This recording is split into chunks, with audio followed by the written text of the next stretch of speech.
Hey there everyone, that sexy nerd is back again. And we're here for overanalyzing Avatar Siege of the North Part 2. And man, this is another really good episode. I like where everything comes out. I love Ko. I always love that thing. I always love being scared the right way as a kid, you know? But man, this episode was always just really, really good.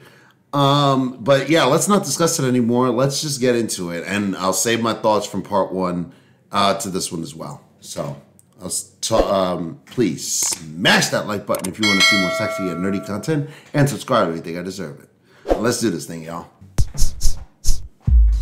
Yeah! So to my knowledge, you usually put your castle or your palace or whatever in the center of the city, so if you're attacked, it's the hardest thing to get to. The Water Tribe's palace being at the back of the city here makes sense since there's only one feasible way to be attacked from. Okay. What's cooler, though, is that the Spirit Oasis is even further back behind the palace, because to the Water Tribe, that's the most important thing of all. So in these back-to-back shots, it shows both Aang's feet being at least close to dragging on the ground, and then his upper half is totally draped over the top of Zuko. So if we're to believe these two shots, Aang's what, 7 feet tall? The Spirit World's so fucking cool. It's weird and foreign, and you're not really sure how stuff works. There's talking monkeys and weird orbs, and the other avatars seem to just be big chilling there. I love how vague it is right off the start.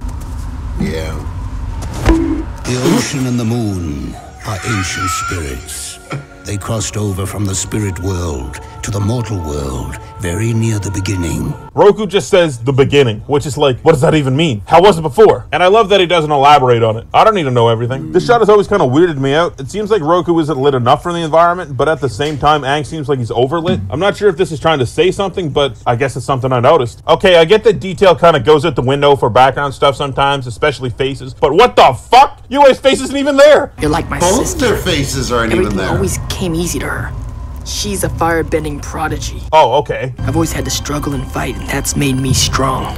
It's made me who I am. Zuko's actually referencing a line his mom told him when he was younger here. That's who you are, Zuko. Someone who keeps fighting even though it's hard. In his scene where he first begrudgingly compares himself to Azula, he himself is referencing a scene where Azula was shown to be far greater than him in all regards his father values. That's a pretty cool moment looking back.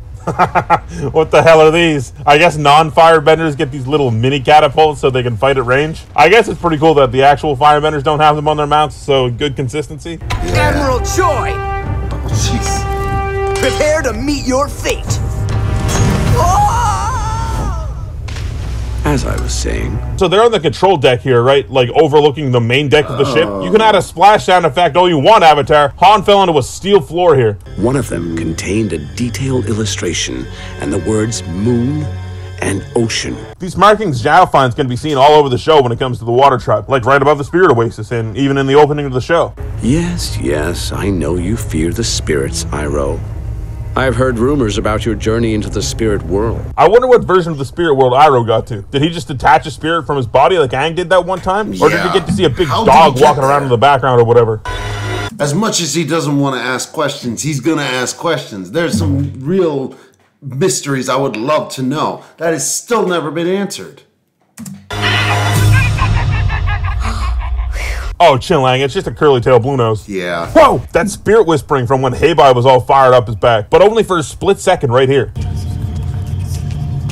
I guess in that scene where they had no faces, Ko stole their faces for a second. Hello? Also, there's this fucking grudge noise that happens that's pretty quiet right here. If it was like 25% louder, it would have made this moment 250% scarier. Yeah. Are you sure about that? I like that Ko doesn't get him the first time, so he turns his back and changes his face. Aang doesn't know he can do that, so he gets a second chance at the jump scare, all without missing a beat on the conversation, of course. Why did he or I try to kill you? Oh, it was something. Stealing the face of someone you loved. Wait, What did he say? all without missing a beat on the conversation, of course. Why did he or Do that, so he gets a second chance at the get him the first time, so Are you sure about that? I like that Ko doesn't get him the first time, so he turns his back and changes his face. Aang doesn't know he can do that, so he gets a second chance at the jump scare, all without missing a beat on the conversation, of course. why did he or I try to kill you? Oh, it was something about stealing the face of someone you loved. Wait, hold on. Are you Ko the hair stealer as well? Why should I hold a grudge against you for something in a past life? After all, you're a different person now. You've come to me with a new face. Holy shit, Ko is cool. This is what I mean. He's so weird and vague and threatening. Like, clearly he has a rule that Roku warned Aang about, but he's playing by it. It's not like, oh, well, fuck, the kid's got a good poker face, I'm gonna attack him anyway. He'll play ball. He just straight up helps Aang, doesn't ask for anything in return. Honestly, if you look back at it objectively, Ko's an ally. Ko might have saved the world. And it's super fucking cool because, like, obviously he's a weird centipede demon that steals people's faces, but his motivations are his own, and it's weird and it's not totally clear. Fuck, I don't know, I just think Ko's super cool. This face has a passing resemblance to Zuko's blue spirit mask. Could be that it's based off a real spirit and it got caught up with Ko in the wrong way. Yo, check this out. Looks like Zuko's shoes have cleats on the toes, probably for digging in ice. Who the hell thought to include that in this one single shot? You guys are crazy. Now that I think about it, Ko having a bunch of human faces might be a little weird, right? How did those humans get into the spirit world? Or does Ko cross over from time to time just to steal faces? Yeah, man, I want a comic about that. Okay, this shot looks really bad. Come on. I'm pretty sure this is the single time. There's a story we're missing here.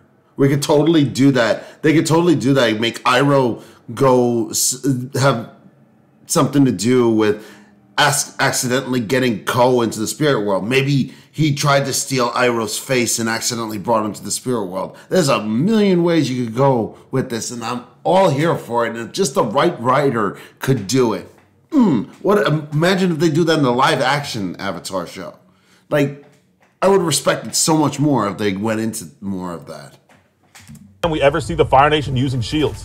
Weird. Okay, so you know the super annoying arguments everyone gets in, like, oh, a bloodbender could just stop your heart or rip you apart, or, oh, an airbender could just stop you from breathing. When it comes to talking about the strongest or best bending type, it's like, obviously they can't show anyone doing that, because if you do, then it becomes a norm and your entire series power scaling is irreparably fucked. So you can't do that. Unless you're Paku, apparently, and it's super quick and not focused on. Paku absolutely just freezes 8 people head to toe here and kills them. No one ever talks about that, and thank God. If they made this like a focused on shot, you'd never hear the end of it. Paku emulates a move we've only seen Aang do in the Avatar state, so we know he's got to be pretty sick with it. This is where I came in. But how do I get back? Yeah, hold on, I'll just hit you with the classic send a human spirit back to his human body in the physical world beam. Works every time. That's true too. Look, that's gotta be Aang! I think it would have been a lot cooler if Katara and Yue couldn't see Aang here and Sokka was the one that spotted him. We said that people that have been to the spirit world can see spirits in the physical world, since Iroh can. Would have been cool if Sokka got this moment. Whoa! Here for a rematch? Trust me, Zuko. It's not gonna be much of a match. Okay, super tangent here. You guys ever play Pokemon Emerald? And there's that moment in the middle of the ocean where it's Groudon versus Kyogre, and Groudon's got this puny island, but he's still all up like, come fucking get some! I love that moment. This fireball just stops after Zuko gets caught up in the ice? Is that how that works?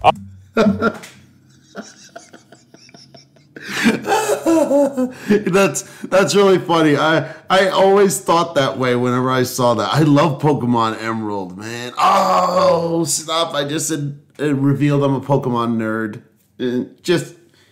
It's like a werewolfism. It only comes up at a certain point of time, and when it is, I just enjoy the hell out of it, and then it just goes away as quickly as it appeared. I need help. All right, Avatar. You can't ask for much more than a shot like this. Well done. Are you okay? Yeah, that is a I feel faint. I feel it too. The moon spirit is in trouble. You know the Horcruxes from Harry Potter? Those pieces of Voldemort's soul that he split off to remain immortal? Yeah, that's it. Basically, I'm like that big fucking snake that eats all the good wizards. Oh, yo, check it out. It's Yoda from the healing lesson. I am a legend now. The Fire Nation will for generations tell stories about the great Zhao who darkened the moon. They will call me Zhao the Conqueror, Zhao the Moon Slayer, Zhao the Invincible. This is how I talk to myself after I put food in the microwave for the correct amount of time. Don't bother.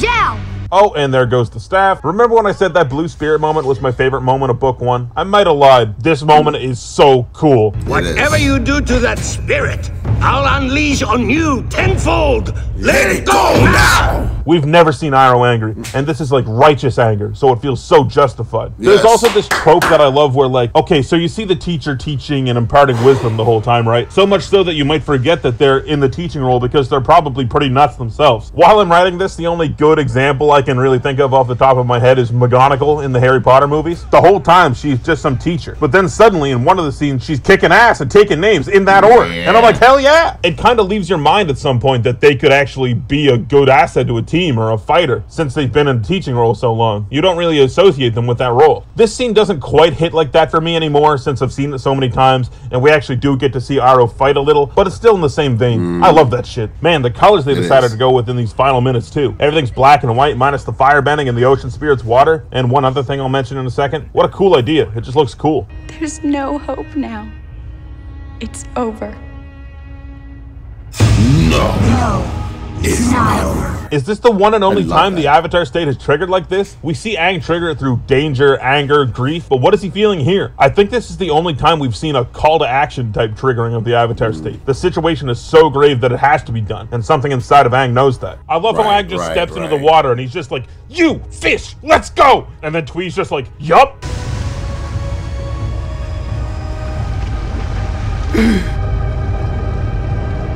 That's why I always love this. It's so cool. What a moment. I don't know if there's another animated show that can make something feel this big in 20-minute episodes. Yes. And again, this plays off the whole spirit world being vague and interesting. I love the spirits didn't have any stake in this fight. They were just doing their own thing. Human matters are neither here nor there to them. That is, until you kill the other fish. Then we've got a problem. People have noticed over the years that Koizilla never pulls any water, only pushes it. This is in line with Twee, the fish that represents push. While that's true, my counterpoint is, why would he need to pull? He's just out here to kill, right? He's not going to do some defensive or fancy pull maneuver. He's out here for blood.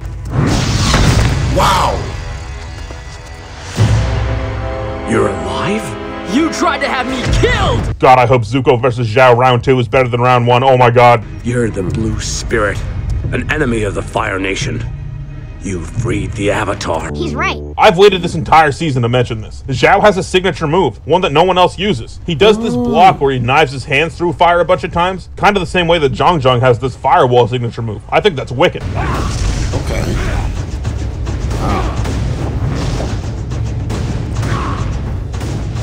Hey, this fight actually is better. That other thing that I mentioned that's still in color, Yui's eyes. She's got some of the moon spirit inside her, so that's an awesome detail to include.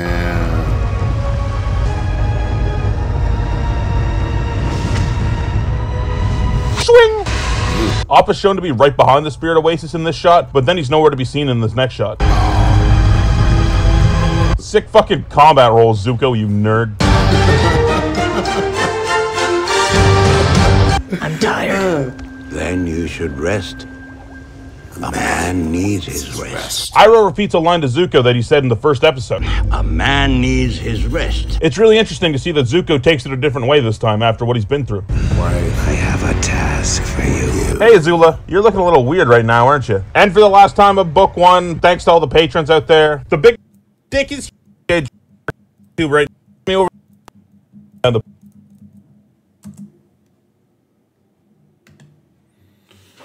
All right.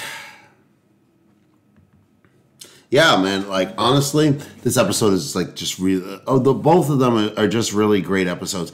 But I remember, I think that's the only downside that book 1, that part 1. I mean that part 1 is not as good as part 2. Honestly, it's just mostly set up, and then everything is more paid off in the. And I see why it is, and I love how. It's kind of like a climax to the entire season, just with that one line, you know, a man needs his rest. I just thought of that right now, and I'm like, wow, it really ties the show together like a neat little bow. And season 1, again, I may be like, oh yeah, it's the worst season, but it's still a well-written season. They didn't feel the need to do anything like that because they, you know, in the next seasons, because, you know, they had established themselves and, yeah, then they could tell the story they really wanted to tell, but this show is just so really well written, and these people, this is the last really great project that people really put their hearts and souls into this show, and that's why people are trying to replicate it now and trying to make it live action and everything. Let's see how that goes. Because again, I really am not just remake it in animation. Just do it again. If you want to do something, or not remake it, obviously, or continue the story. Just keep going. Ugh. I just want to be in this world. I love it. I don't care that people hated Korra. I mean, I liked it. But anyway, tell me what you think about this series, and tell me are you excited to see the next episodes? I hope you guys are. But please, Smash that like button if you want to see more sexy and nerdy content, and subscribe if you think I deserve it. And I'll see you all in the next episode.